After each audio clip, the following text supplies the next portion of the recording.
Hey guys, so it has been a while since I filmed a favorites video. I think my last favorites video was in February of this year. It is now June, so I think it is time for another favorites video. I don't like to do these monthly. One, because I don't really bring a whole lot into my collection, like at least enough to do this like with new products every month. So, and also I just feel like favorites videos every month, they kind of get redundant, and a lot of people will like test something out for like 2 days and throw it in their monthly favorites video just to have an extra product to talk about. So I would much rather see favorites videos done like every 3 to 4 months, where it's enough to where it's new products in the favorites video every time, but it's still enough time to really test things out. There are like 2 or 3 items that I have here that I've actually owned for quite some time and kind of rediscovered in a way, or maybe they are repurchases because I used them up and realized how much I love them. So let's get started. I have a few eye products, some face products, and like one complexion product. So we're going to start with the complexion product to get that out of the way. I'm going to be talking about the Makeup Revolution Conceal and Define Concealer, and I'm kind of a little bit back and forth on this for the reason that this is an exact Tarte Shape Tape dupe. I mean, I haven't compared the formulations or anything like that, but they perform exactly the same. I have tested them out side by side. I wanted to film a video comparing the two, which is why I tested them out side by side, but the footage ended up not being that great. So I have been using this a lot of the time since using up my Tarte Shape Tape concealer, and it is exactly the same. The only issue with them, my only gripe, is that this has so much less product. And again, it is $20 less than the Tarte Shape Tape.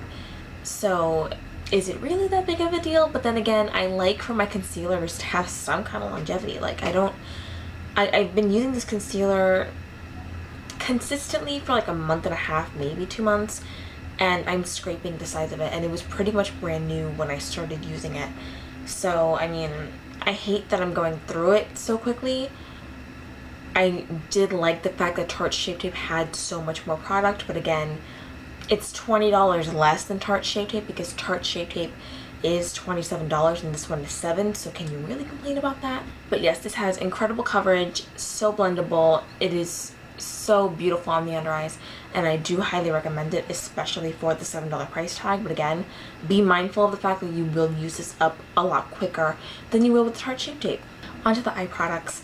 I have been using the Ulta Brow Pomade and only this. Well, I use brow gel, but this is the main thing on my brows. I have completely like thrown aside my Anastasia Dip Brow, and I've been using the hell out of this. This one is in the shade Warm Brown. I do also have a Rimmel Brow Pomade kind of product, which I like, but this one is so much better, and I'm honestly heavily considering decluttering the Rimmel one and the Anastasia one because this is the only one that I use. So, and it's much less expensive. And the Anastasia is like $18, whereas I think this one is like $9 or $10, so like half the price, and it is just as good. Next up is a product I received in my Sephora Play box this past month, and that is the Marc Jacobs Velvet Noir mascara. This is like a really expensive mascara, like I think in the $30 range, so I will not be purchasing the full size of this when I run out, but it is a really good mascara. I do wear false lashes on a daily basis, so it's not like I really need a really amazing mascara. I really just need a mascara that's gonna like blacken my eyelashes, but this gives my lashes, my real lashes, so much length and volume. Still not enough to the point where I'm satisfied and would wear this by itself, but if you are somebody who does not wear false lashes, I would highly recommend this. But it is a very expensive product. Like I said, I will not be purchasing the full size because the drugstore does have really amazing mascaras, but I have been really loving this. Speaking of lashes, I am wearing my favorite pair of lashes right now. They are the Teddy lashes from the brand Kiss, and I love them so much. I think that they are not too natural looking, but they are not too dramatic either. I love me a good dramatic lash sometimes, especially when I'm not wearing eyeshadow, but for times where I'm wearing eyeshadow like today and I want to showcase my eyeshadow, I like to wear these lashes because I feel like really dramatic lashes totally cover up the work you do with your eye makeup, and I don't really like that about them. But these lashes I think are absolutely beautiful, and they're really affordable. The next product is the NYX Glitter Glue. I use a glitter glue under all my shimmer shadows no matter what. I used up the Too Faced glitter glue sometime last month, and that was really good, but I will not be purchasing this because I now have this.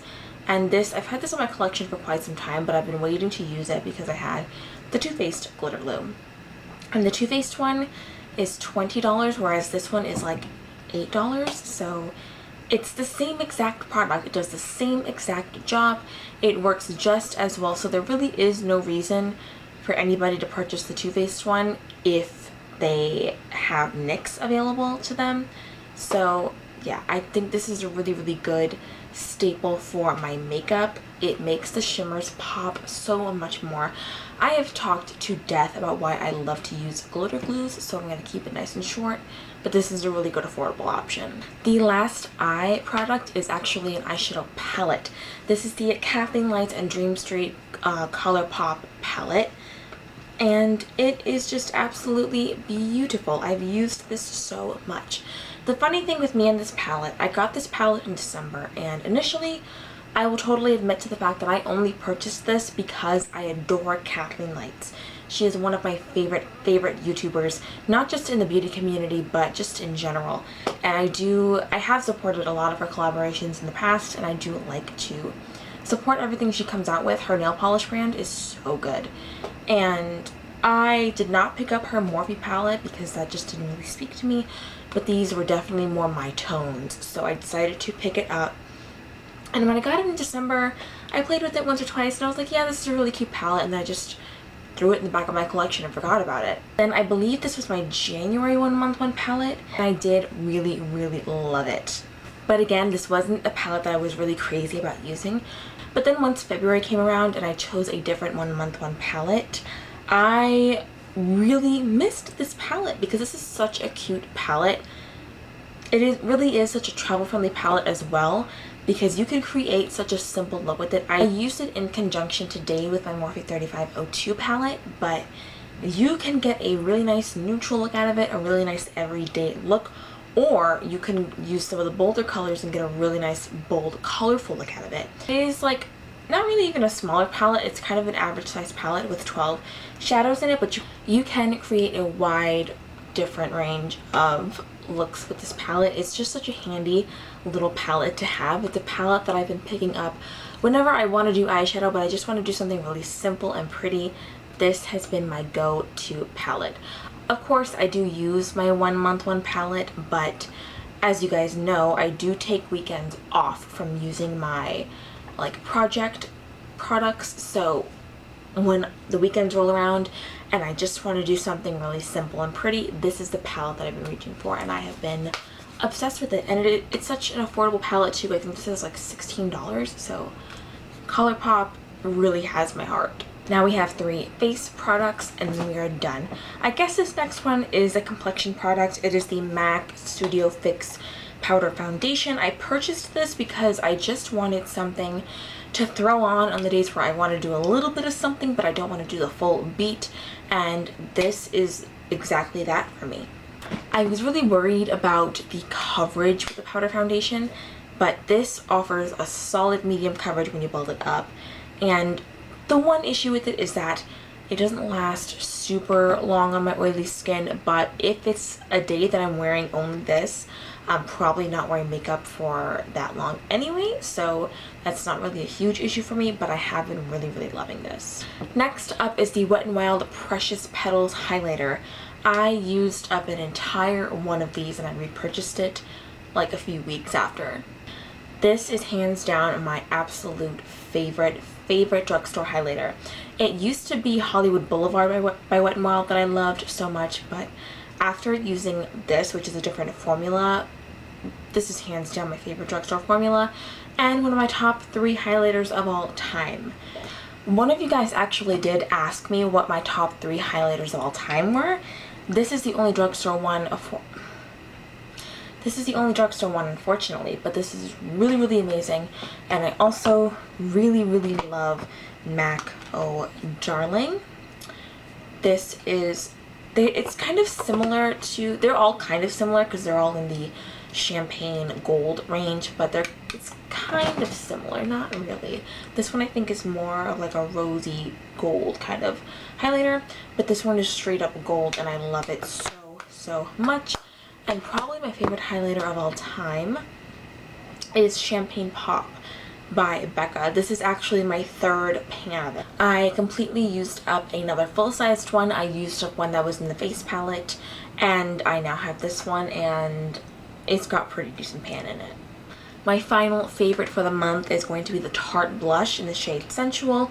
Exposed gets all the hype, and I do own Exposed. It is a nice blush, but I love this one so much more.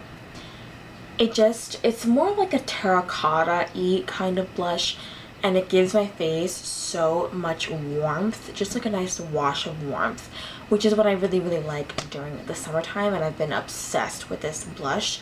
It is the blush that I've been reaching for when I'm not using my blush that I'm panning. I'm not wearing it today. I'm actually wearing Tarte Party today, which is another really nice blush, but it's not part of a permanent line, I don't think.